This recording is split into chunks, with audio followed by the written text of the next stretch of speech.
On the Paper Talk today, we'll be giving you injury updates on the likes of Marcel Sabitzer, find out what's going on there. There's also transfer stories with Wout Weghorst, with Mason Greenwood, and we've got a potential update on Jude Bellingham. Let's get into it all.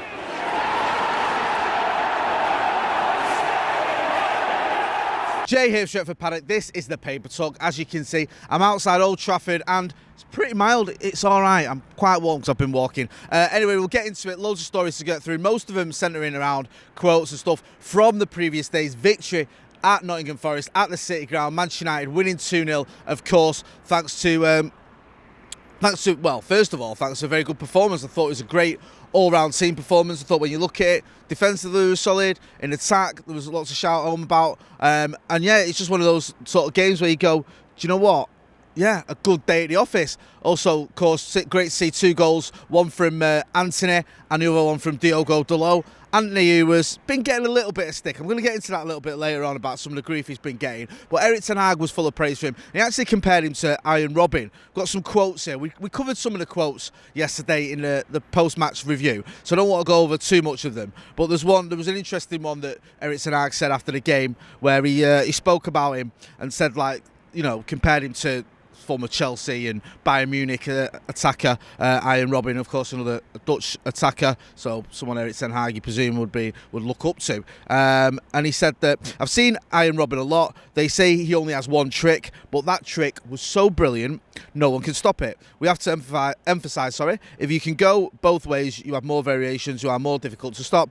He knows that when you are a striker, you need end products, but he already has 8 goals in all competitions this season. There is only a split moment where you have to take that decision. He has to step up. Today was an example where with both goals, he made the right decision. I just want to talk about Anthony a little bit because yesterday against Nottingham Forest, he thought he played very well indeed. Running at defenders, creating chances, got his goal, created the second goal as well, got the assist. The second goal, the run for that and the pass was absolutely sublime. Now, he's had a little bit of stick, Anthony, since he arrived here at Old Trafford. Some of it, I think, is a little bit OTT. And I think the problem that Anthony's got is when rivals, when opposition fans want to criticise Erik ten Hag and they want to have a dig at him, there's not many things they can criticise him for. If they want to talk about how he's affected the team here, how the results have been, then you look, okay, we've had a couple of bad away results, but you look at the way we're performing and the results we've had compared to last season, then it's much improved. We're sat comfortably in third for a reason, because we've been winning a lot of football matches, especially here at Old Trafford. So he's turned that around compared to last season where we were sat in 6th and we were losing pretty much every week. When you look at the way he's getting the best out of players, Erik ten Hag, you look at the likes of Marcus Rashford and Luke Shaw in particular, to a lesser extent players like Aaron Wan-Bissaka and Scott McTominay, he's able to get the best out of players who were having bad seasons last season. So you can't really criticise him for that. Also on the trophies front, he's already ended the trophy drought, and then it comes to his signings. Now, by and large, his signings have been excellent. Lisandro Martinez has been one of the best defenders in the league.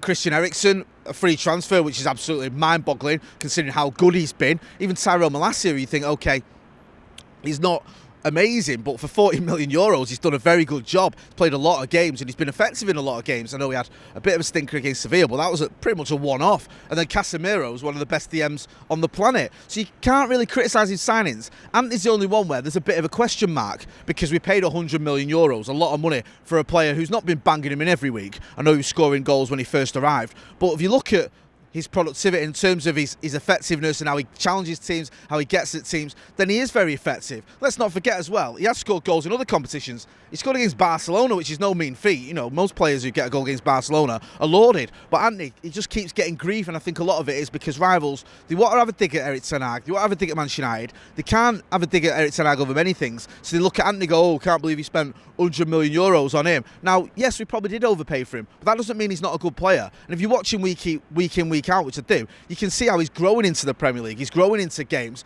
Let's not forget, Manchester City went out and spent 100 million on Jack Grealish, and it took him a season to get going. I know they won the league in his first season, but he wasn't playing every week. He wasn't, terrorising defences like he is this season. And he's been in English football for what? About 10 years. So for Anthony to come into English football, to come into the Premier League for his first season and to have the season he's having, I think he's doing very well, and I think he's an effective player for Manchester United and one that causes a lot of problems for the opposition. So I don't get the Anthony hate, and I think it is a little bit of bitterness from rivals trying to find a sort of chink in Erik ten Hag's armour. Now, moving on to other stories as well. There's a few others I want to go through. we've got a Bellingham story here. This is in the Times. Jude Bellingham, of course, has been linked with a move to Manchester United. He's also been linked with a move to Manchester City and to Real Madrid. It looks like he won't be going to Liverpool. That was the sort of the breaking news on last Monday, I think it was, because there was talk of him going to Liverpool. They seem to be, favourites to sign him. He'd become their main target. There was talk that he preferred a move there. Anyway, they sort of pulled out of the race because he's going to cost too much money and they haven't got the money.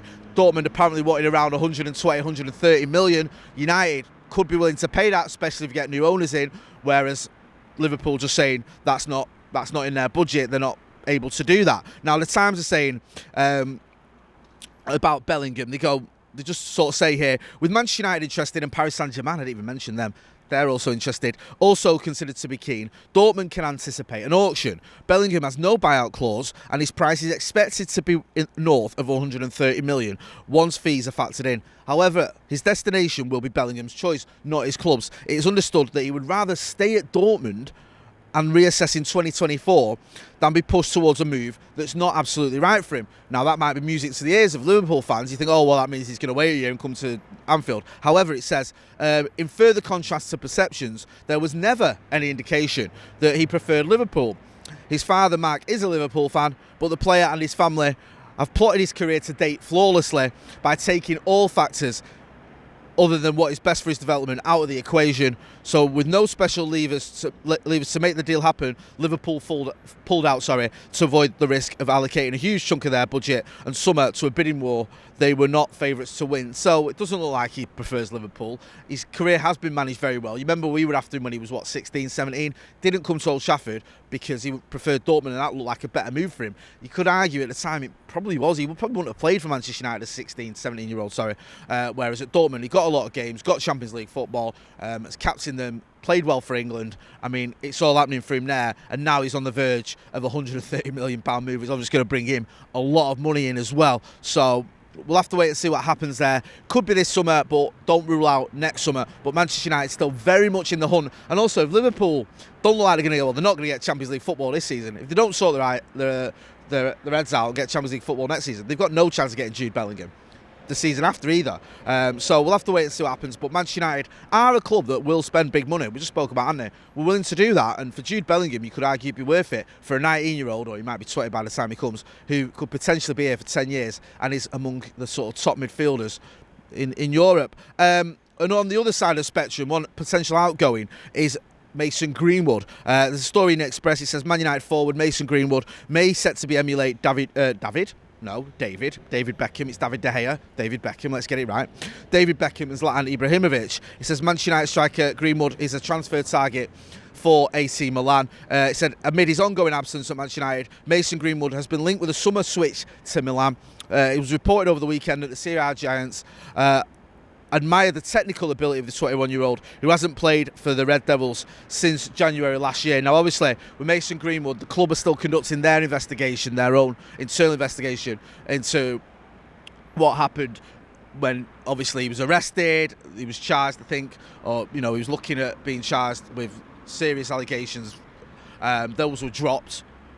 Now he's still having an internal investigation. We know he's not going to be convicted of rape charge, I think, what he was looking at, but just because the charges drops, the club have got to do their own investigation because they say, okay, there's a different threshold for what they consider to be, I don't know, maybe it's like bringing the club into disrepute, or they just look at a player and think because of what's happened with him, the audio that we've all heard, things like that, we can't just say, well, the charges dropped, we're going to move on. Or maybe they do. They say the charges dropped, that's okay for us. The investigation is ongoing, and we'll wait and see what happens with the club and with Mason Greenwood, but Milan are looking at him and potentially he could get sold to free up some funds for more transfer signings this summer. Let's not forget as well, you've got Antony in the preferred position of Mason Greenwood, who we've just spent €100 million on. Is that an indication that the manager's sort of thinking towards the future and it doesn't involve Mason Greenwood? I don't know, and I don't like to speculate on something like that. We'll wait and see what happens with that.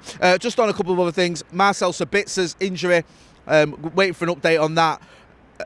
I think the manager spoke about it yesterday. He got injured in the warm-up. They're going to assess it. They didn't want to risk him, and obviously Erik ten Hag came in and did a very good job. And just one final one on transfers. Wout Weghorst is apparently, this is in the evening news, and Goal have got it as well, got linked with a return to Besiktas. Besiktas want him back. Wout Weghorst obviously did very well there. I think his record was about a goal every other game, so he could be heading back to Besiktas. It doesn't look like his loan move out of Manchester United, or a move out of Manchester United, is going to get extended. Now I just want to talk about one final thing as well. Bruno Fernandes, who had a very good game yesterday, he was man of the match, was involved in a lot of good stuff for Manchester United, was everywhere, unlucky not to get a goal, helped creating a lot of chances, and just dominated the game really. Now he's coming for a bit of a stick of late. We saw Gary Neville, who sort of doubled down on what he said about him with all his histrionics and his play acting and all that sort of stuff, and ever since he's arrived there's been one or two people who've sort of always tried to have a little bit of a dig at him, tried to be clever and go, oh well, you know what, he might get loads of goals, assists, but he's not actually as good as people think. I remember a time when some people were arguing Donny van de Beek should start over him, which I just never understood. Now the thing with Bruno Fernandes, I think he gets unfair criticism. Now people say about his histrionics and he's throwing his arms about and he's arguing with the referee and all this other stuff and going down too easily. We see players like Jordan Henderson, for example. You ever watch Jordan Henderson for Liverpool? He never shuts up. He never stops arguing with the referee. He never stops arguing with rival players. And people look at that and go praise him. Oh, look at that, it's great to see. What a leader, what a captain he is. Doing exactly the same thing you see from Bruno Fernandes. Someone like Harry Kane. Harry Kane went down like he'd been shot the other day at Goodison Park, and people were going, oh, well, Harry Kane's not that type of player. I think it was Sean Dyche who said, what, did he have a broken eyelash? Yet when Bruno Fernandes does it, he gets a load of grief, and I've never understood it. Bruno Fernandes is the only other player, by Lionel Messi, who's got more than 50 assists and 50 goals since he arrived at Sporting. Since 2020, there's only two players who've reached those numbers, Lionel Messi and Bruno Fernandes. His numbers have been phenomenal. He plays practically every minute of every game. And so what if he argues with the ref a lot? So what if he berates people? I don't care about that. I get it. He's passionate. That's what you want to see. That's the way he is. And if you take that away from him, you're going to lose something from his game. Let's not forget, this is a player that when he arrived, people were praising him for arguing with the referee. People were praising him when he was having a go at rivals. You remember when he told Pep Guardiola to shut up? Everyone loved that. Do you remember when he was shouting at his teammates when he arrived for his debut at Wolves? Everyone loved that. And let's not forget, he came into this team, we were 6 points off top four. We'd just been beaten 2-0 off Burnley. We then went on, what was it, a 21-game unbeaten run thanks to Bruno Fernandes. Got us into the top four, got us Champions League football. He's also helped us win a trophy. He's been an absolute phenomenal player since he arrived. Easily, for me, the best signing post Sir Alex Ferguson.